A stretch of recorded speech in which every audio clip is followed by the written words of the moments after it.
मशहूर गीतकार आनंद बख्शी ने साल 1999 में आई फिल्म ताल में एक गीत लिखा।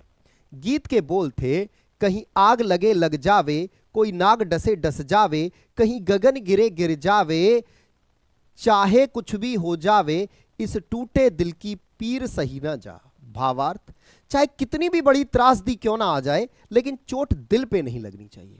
और जब मामला आग का हो तो मामला और भी पेचीदा हो जाता है।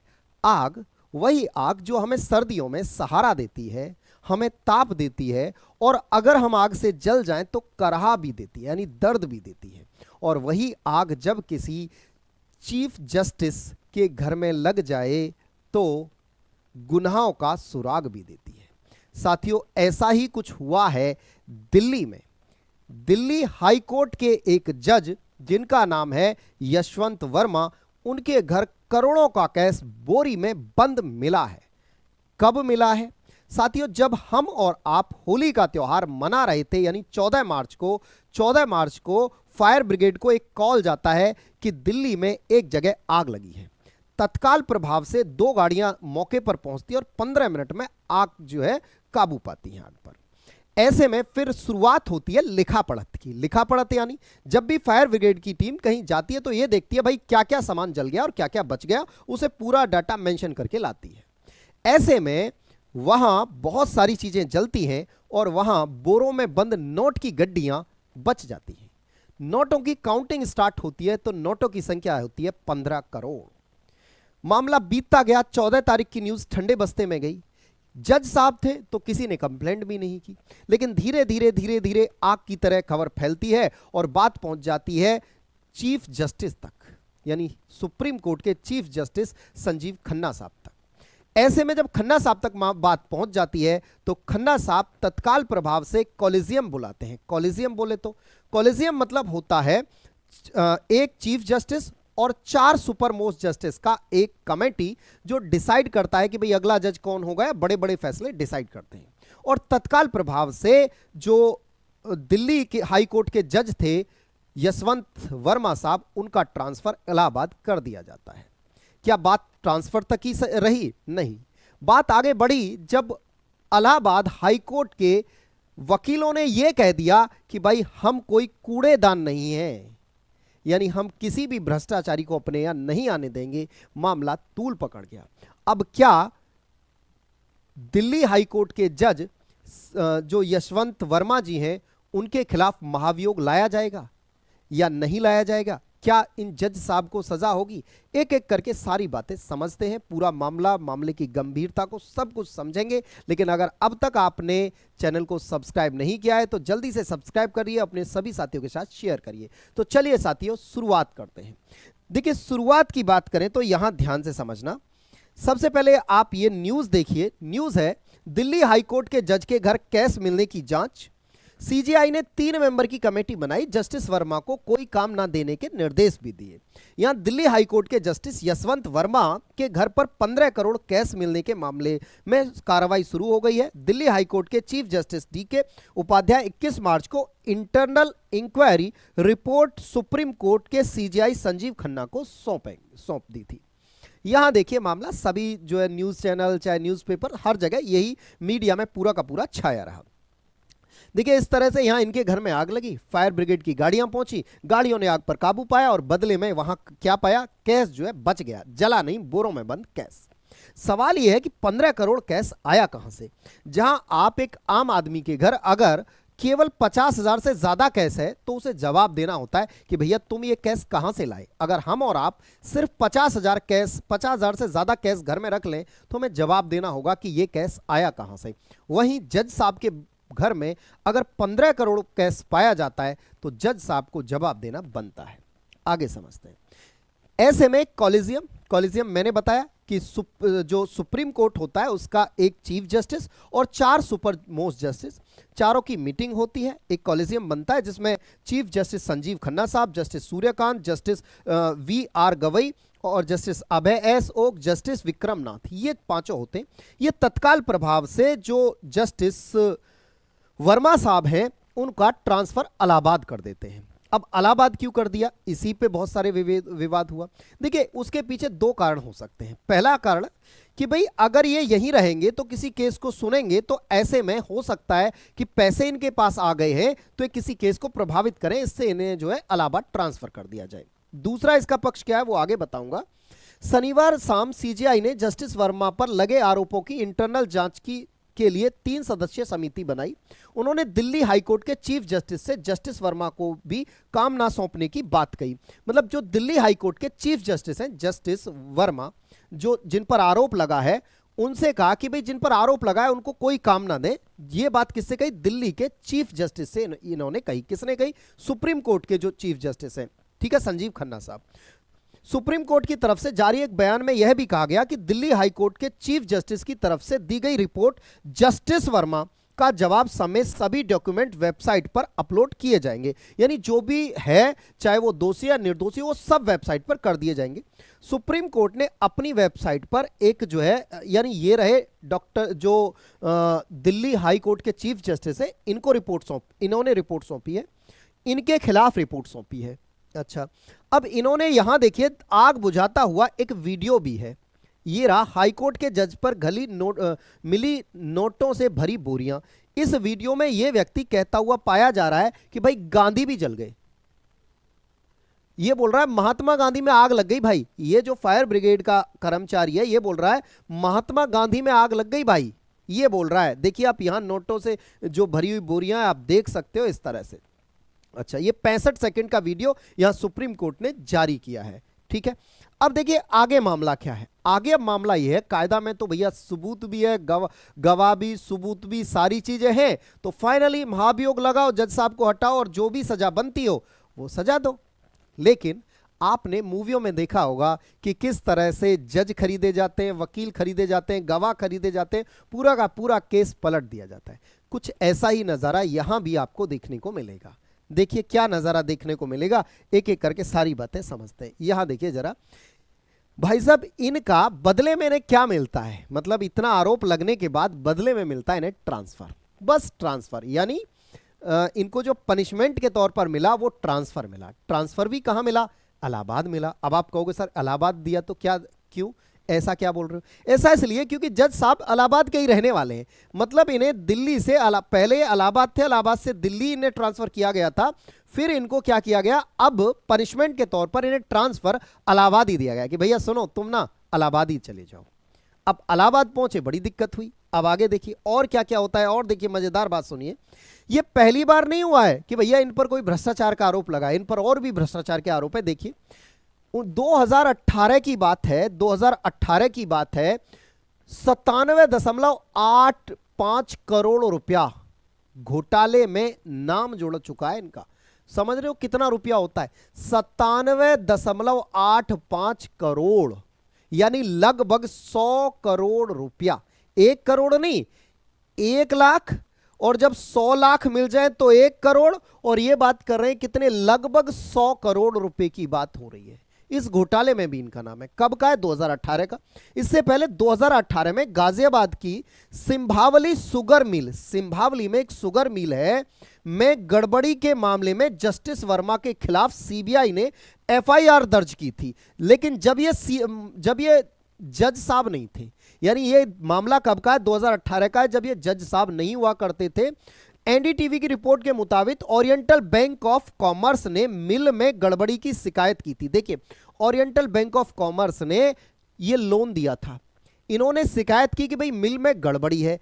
ऐसे में ये कौन थे, जब ये कौन थे, शिकायत में कहा गया कि शुगर मिल ने किसानों के लिए जारी किए गए 97.85 करोड़ रुपए का लोन का गलत इस्तेमाल किया गया। देखिए ये जो लोन था ना, ये किसानों की मदद के लिए जारी किया गया था, लेकिन इसका इस्तेमाल गलत लोगों के हाथ में कर दिया। तभी तो भाई किसान आज की डेट में दब क्यों रहा है, इसीलिए कि पैसा आ रहा है ऊपर से, लेकिन ऐसे जस्टिस साहब जैसे लोग आते हैं बीच में और पैसा स्वाहा हो जाता है। ये कौन थे, जस्टिस वर्मा तब कंपनी के नॉन एग्जीक्यूटिव डायरेक्टर थे।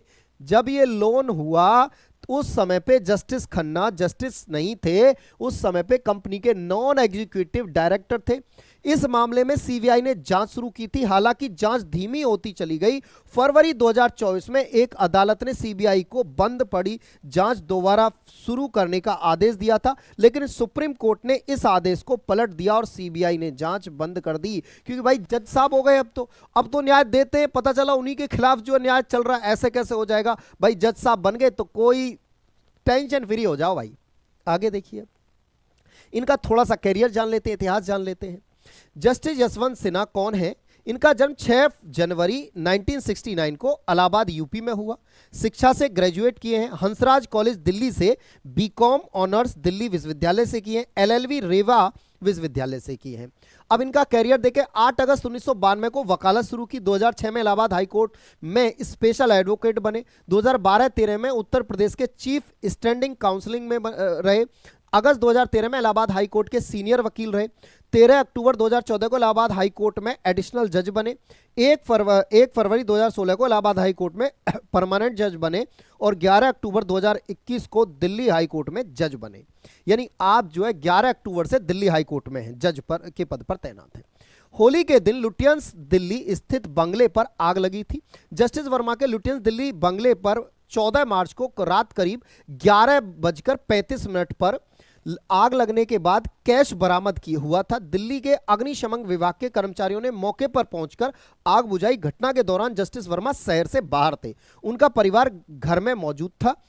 बार काउंसिल के सदस्य ने दिल्ली हाईकोर्ट के चीफ जस्टिस देवेंद्र उपाध्याय के सामने इस मुद्दे को उठाया और उनसे कार्रवाई करने का अनुरोध किया। चीफ जस्टिस ने जवाब दिया कि जज इस मुद्दे से अवगत है। ऐसे में अब देखिए, सुप्रीम कोर्ट ने इंटरनल इंक्वायरी बैठक बुलाई। मैंने बोला था ना कि भाई इनकी जो रिपोर्ट है, जो दिल्ली हाईकोर्ट के चीफ जस्टिस है, उनको कह दिया कि भाई तुम जांच करो, और 3 लोगों की कमेटी बता दी, जांच करके सुप्रीम कोर्ट को भेजो। उन्होंने जो है जांच भेजी। अब यहां सुनो, सुप्रीम कोर्ट ने शुक्रवार को एक बयान में कहा कि दिल्ली हाईकोर्ट के चीफ जस्टिस ने जस्टिस वर्मा के खिलाफ इंटरनल इंक्वायरी शुरू की है। उन्हें इलाहाबाद हाईकोर्ट में ट्रांसफर करने का प्रस्ताव अलग है।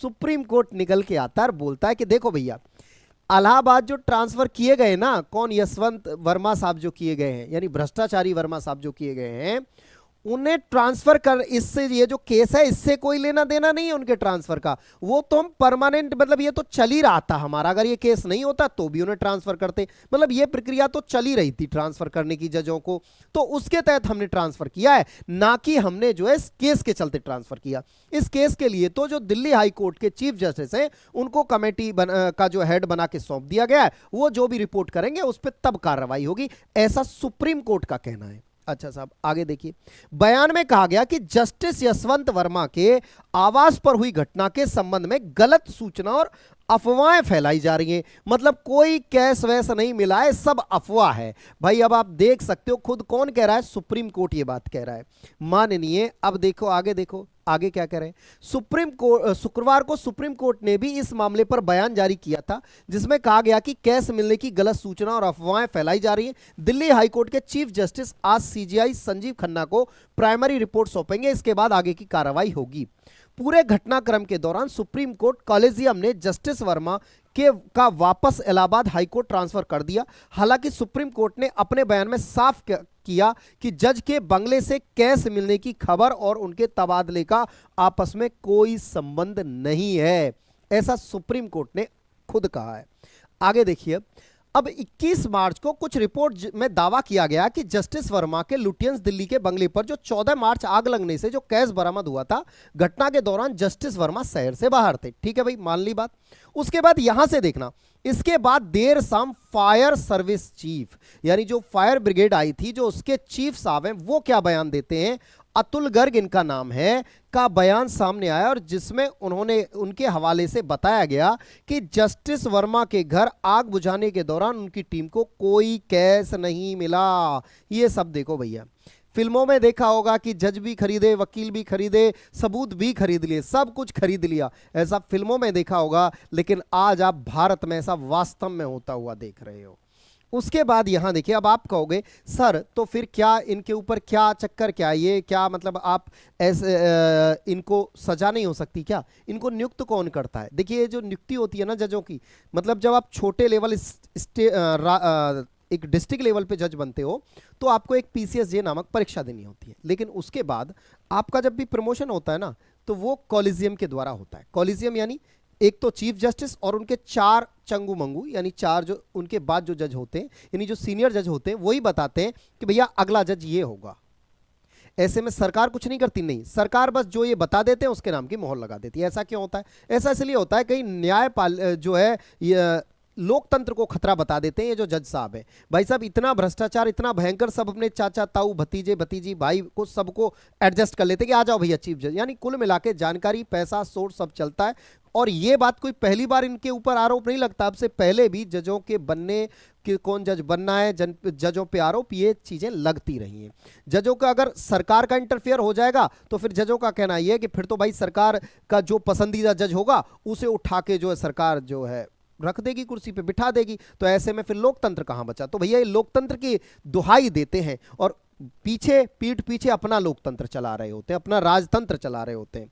आगे देखिए, अब आगे तो बाकायदा इन्होंने इसका ट्रांसफर कर दिया और कि भैया, और बोल दिया सीधा सीधा कोर्ट ने कि देखिए कि भैया इनके जो ट्रांसफर का है ना, यहां देखिए Supreme Court collegium issues resolve recommending transfer of justice Yashwant Varma जज of High Court to Delhi back to his parent court the Allahabad High Court, यानी जो इनका पुराना कोर्ट है, जो जहां से ये हैं वहां के कोर्ट में पहुंचा दिया। वहां तो जब यार दिल्ली में इतना पैसा लिया है तो इलाहाबाद, फिर तो जब आप घर का आदमी जज बन जाए फिर तो क्या ही करेगा वो, सोच सकते हो आप।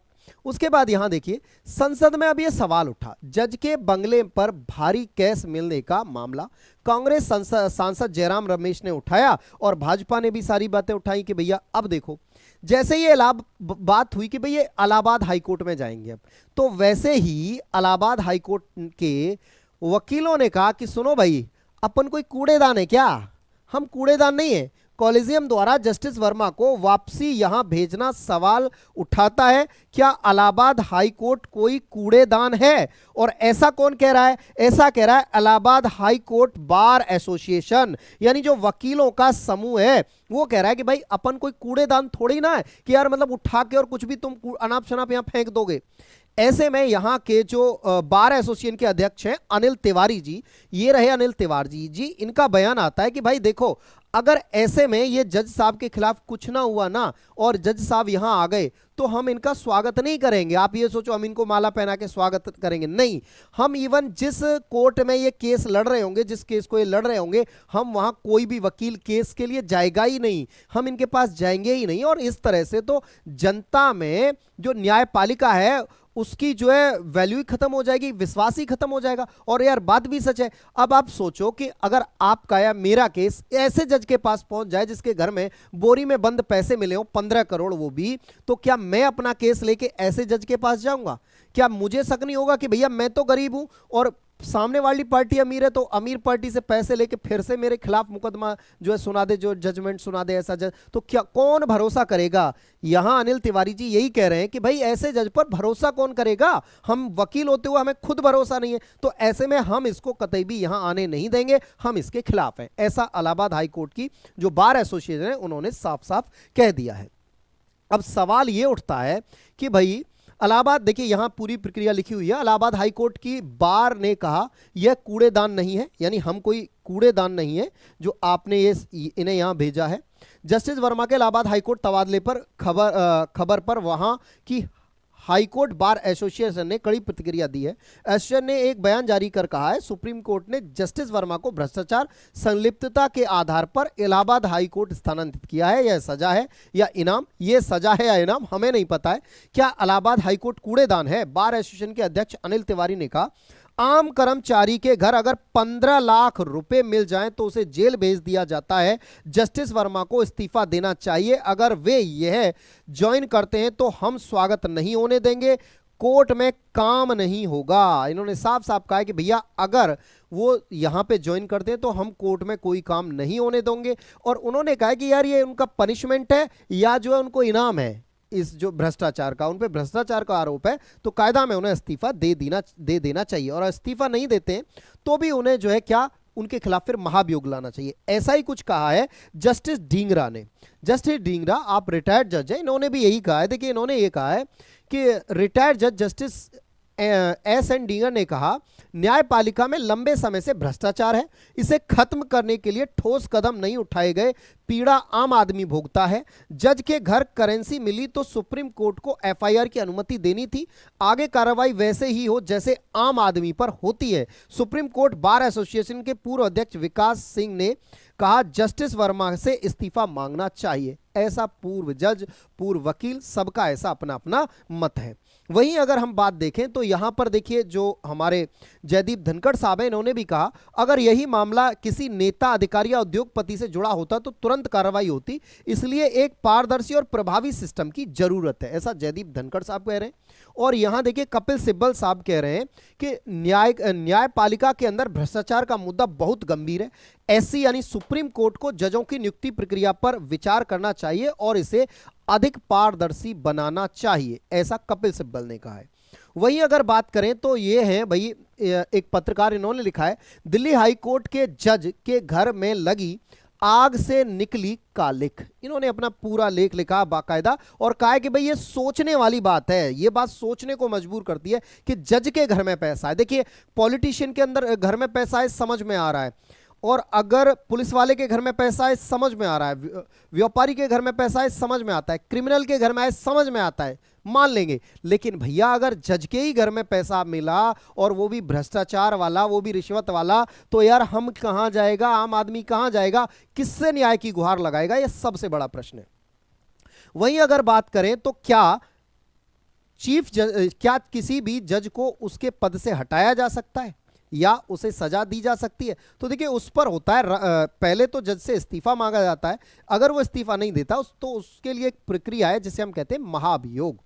क्या है महाभियोग प्रक्रिया, समझते हैं। देखिए संविधान में प्रावधान, सबसे पहले अगर आप किसी एग्जाम की भी तैयारी कर रहे हैं तो आपके लिए बहुत मोस्ट इंपोर्टेंट हो जाता है। और देखिए यहां से करंट अफेयर में सवाल बहुत इंपोर्टेंट बन सकता है क्योंकि ये हॉट टॉपिक है, यानी सवाल जो कॉम्पिटिटिव एग्जाम में पूछता है तो हॉट टॉपिक से पूछता है, तो ये हॉट टॉपिक है। संविधान में प्रावधान है, संविधान के अनुच्छेद 124 के क्लॉज 4 में और 217 में सुप्रीम कोर्ट और हाई कोर्ट के जजों को हटाने की प्रक्रिया है, यानी 124 के सब क्लॉज 4 में सुप्रीम कोर्ट और 217 में हाई कोर्ट के जजों के हटाने की प्रक्रिया का उल्लेख है कि भाई इन्हें भी हटाया जा सकता है। कैसे? महाभियोग की प्रक्रिया, महाभियोग की प्रक्रिया को न्यायाधीश जांच अधिनियम 1968 में विस्तार से बताया गया है। यानी किस अधिनियम में? ये 1968 में, न्यायाधीश जांच अधिनियम 1968 है। प्रस्ताव की शुरुआत कैसे होती है? सबसे पहले लोकसभा में कम से कम 100 सदस्यों या राज्यसभा में 50 सदस्यों के हस्ताक्षर से महाभियोग प्रस्ताव की शुरुआत होती है, या तो लोकसभा में या राज्यसभा में। अगर हम लोकसभा की बात करें तो 100 सदस्य और राज्यसभा की बात करें तो 50 सदस्य। सिग्नेचर होने चाहिए कि हां भाई हम इस जज के खिलाफ महाभियोग चाहते हैं। उसके बाद संसद का अनुमोदन होता है, यानी वोटिंग होती है। किसी जज को हटाने के लिए प्रस्ताव को संसद के हर सदन यानी लोकसभा और राज्यसभा से विशेष बहुमत से पास होना चाहिए, यानी दोनों सदनों से पास होना चाहिए। विशेष बहुमत कितना होता है? विशेष बहुमत से मतलब है, विशेष बहुमत का मतलब है उस सदन की कुल सदस्यता का बहुमत और उस सदन में उपस्थित और मतदान करने वाले कम से कम 2/3 यानी 2/3 बहुमत से दोनों सदनों में, लोकसभा राज्यसभा में पास होना चाहिए। आधार, महाभियोग सिर्फ तभी लगाया जा सकता है, कब कब?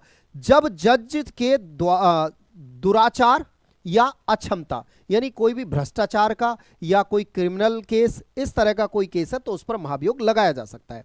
राष्ट्रपति का अनुमोदन, यदि दोनों सदन प्रस्ताव को 2/3 बहुमत से पास कर देते हैं तो इसे मंजूरी के लिए राष्ट्रपति के पास भेज दिया जाता है और राष्ट्रपति अपनी मोहर लगा देता है और जज अपने पद से हट जाता है। और फिर वो एक आम आदमी होता है और उस पर जैसे एक आम आदमी पर कार्रवाई होती है उस पर वैसे ही फिर कानूनी कार्रवाई होती है। तो कुछ ऐसा ही होना चाहिए। किसके साथ होना चाहिए?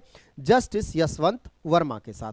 अब भाई बात यह आती है कि ये जो कुर्सी देख रहे हो ना आप सुप्रीम कोर्ट की, ये कुर्सियां जब हम देखते हैं तो हमें लगता है इन कुर्सियों पर बैठे ये व्यक्ति, हमें लगता है कि देखो यार पूरी दुनिया में कोई भी गलत करे, नेता गलत कर ले, अभिनेता कर ले, राजनेता कर ले, पुलिस वाला गलत करप्ट हो सकता है, लेकिन यार जो इस कुर्सी पर जो यहां व्यक्ति बैठा है ना, वो कभी गलत नहीं होगा। वो हमारे साथ हमेशा न्याय करेगा, भले ही इसमें समय 1 साल 2 साल 5 साल 10 साल 20 साल 50 साल कितना भी समय लग जाए, लेकिन ये व्यक्ति न्याय करेगा। हमें ऐसी उम्मीद होती है, हमें ऐसी अपनी न्यायपालिका से उम्मीद होती है। लेकिन माननीय, आप एक बात बताओ, आप अपने स्टाफ के व्यक्ति को बचाने के लिए अगर आप इस तरह की हरकतों पे उतर आओगे तो पब्लिक का भरोसा तो आपसे उठ जाएगा ना। फिर तो वो मूवियों वाला चक्कर हो जाएगा ना कि जो पब्लिक है न्याय मांगने के लिए आपके पास क्यों आएगी, फिर तो वो किसी गुंडे के पास जाएगी ना कि ले भाई एक काम कर, मैं तुझे 1 लाख रुपया 50,000 रुपया दे रहा हूं यार, मेरा जो है न्याय कर दे। गुंडे ये काम करने लगेंगे अगर आप इस तरह की हरकत करोगे। तो माननीय, जो उचित कार्रवाई हो उस तरह की उचित कार्रवाई आप अवश्य करें। और क्योंकि बहुत 140 करोड़ लोग आप पे विश्वास है, आप में विश्वास रखते हैं, 140 करोड़ लोग आपको भगवान का दर्जा देते हैं, माय लॉर्ड, भगवान। भगवान का दर्जा आपको ऐसे ही नहीं दिया जाता है, माय लॉर्ड कहा जाता है, भगवान कहा जाता है, यानी जो हमें न्याय देता है उसे भगवान कहा जाता है। तो आपको भगवान का दर्जा दिया है हमारे देश में, तो उस दर्जे की जो गरिमा है उसे बनाए रखें, आपसे ये गुजारिश है। और ऐसी उम्मीद है, ऐसी आशा है कि वो गरिमा को आप कभी भी धूल धूसरित नहीं होने दोगे। अब अगर ऐसा होता है तो फिर देखिए, एक अक्सर हमें दामिनी मूवी का ये डायलॉग याद आता है कि आखिर मिला ही क्या है, तारीख पे तारीख, तारीख पे तारीख मिली है, इंसाफ तो कभी मिला ही नहीं जज साहब। तो कुछ ऐसा ही हमारे यहाँ की न्याय पालिका है। बाकी आप इस विषय पर क्या सोचते हो, आपकी इस विषय पर क्या राय है, कमेंट बॉक्स खुला हुआ है, आप अपने विचार कमेंट बॉक्स में रख सकते हो। मिलते हैं अगली वीडियो में। वीडियो पसंद आया है तो अपने सभी साथियों के साथ शेयर करिए और समझिए कि यार आखिर चल क्या रहा है देश में, ये बहुत ही जानने की जरूरत है। धन्यवाद साथियों, जय हिंद, जय भारत।